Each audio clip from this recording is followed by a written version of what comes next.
माझ्या सर्व कार्यकर्त्यांचा सुद्धा मनापासून आभार व्यक्त करतो।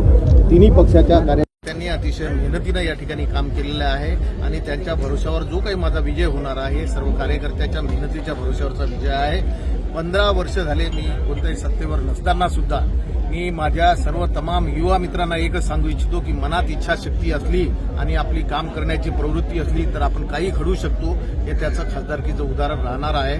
म्हणून आपण एखाद्या पराभवाला म्हणजे खचून न जाता त्या ठिकाणी उमेदीने जर लोकांची सेवा केली तर लोक निश्चितपणे सहकार्य करतात, याची जाणीव विजयाचं श्रेय कोणाला आहे तुमचं? विजयाचा श्रेय आमच्या तमाम मतदार बंधूंना या ठिकाणी मी देतो, आमच्या सर्व कार्यकर्त्यांना या ठिकाणी देतो।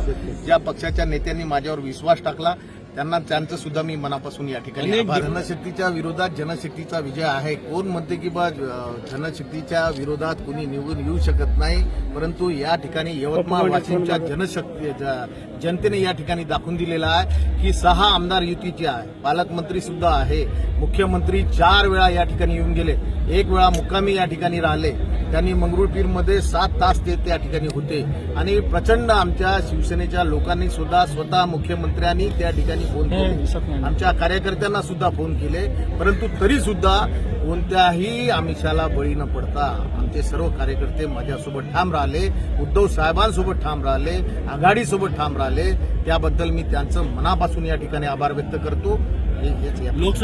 आता लोकसभा निवडणूक झाल्यानंतर पुढचं लक्ष 6 विधानसभेमध्ये आमची आघाडीचे जे उमेदवार राहतील ते 6च्या 6 उमेदवार कसे निवडून आणता येईल याच्यासाठी माझा प्रयत्न राहतो।